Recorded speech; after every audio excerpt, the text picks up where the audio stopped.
Ang dalawang bagong smartphone na to ay nakapasok sa listahan natin ng best smartphones under 10K. Pero alin nga ba ang dapat mong bilhin, ang Infinix Hot 50 Pro Plus pa o ang Tecno Spark 30 Pro? Yan ang aalamin natin sa video na to.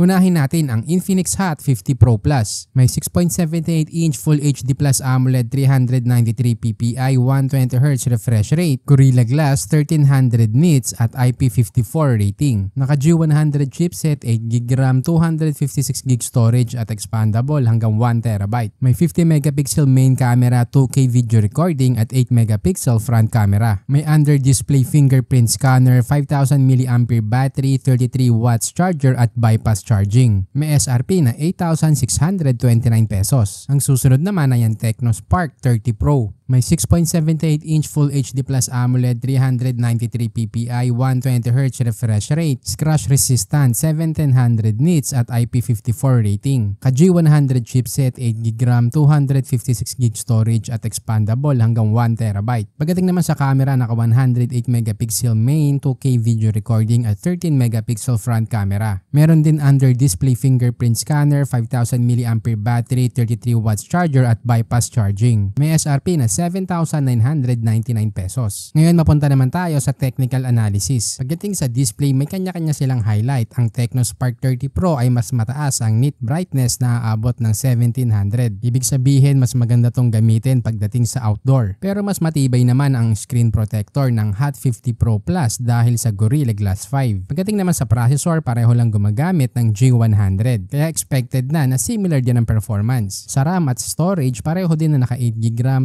256GB storage at expandable hanggang 1TB. Pagdating naman sa camera, mas mataas ang resolution ng Tecno Spark 30 Pro na aabot ng 108MP at 13MP para sa front camera. Pareho din ang battery, charger at kakayahan sa bypass charging. So ang overall winner ay ang Tecno Spark 30 Pro kung pag-uusapan ng specs dahil mas maliwanag ang display at may mataas na camera quality. Pero kung gusto mo ng good looking phone, para sa akin, ibibigay ko yan sa Infinix Hot 50 Pro Plus dahil mas manipis at mas premium ang build. Idadagdag ko na din na ang chipset ng dalawang device na to ay bago sa pandinig pero hindi sa performance dahil eto lang din yung G99. By the way, lalagay ko na din yung link sa description kung saan mo itong mabibili at official yan. Gumawa din kami ng FB group na smartphone tips, kaya kung ayaw mong masayang ang pera mo sa pagbili ng maling smartphone, mag-join ka na at kami mismo maghahanap ng best option at price para sa'yo. Ginawa ko nga pala ang Tech You Know dahil sa dami ng smartphones na lumalabas ngayon, napakahirap ng mamili. Kaya dito sa channel kami mismo nagre-research para malaman kung anong device ang pinakasulit para sa budget mo. Pero para makagawa pa kami ng ganitong content, kailangan din namin ng suporta mo, kaya huwag kalimutang mag-subscribe, i-like at i-share ang ating video.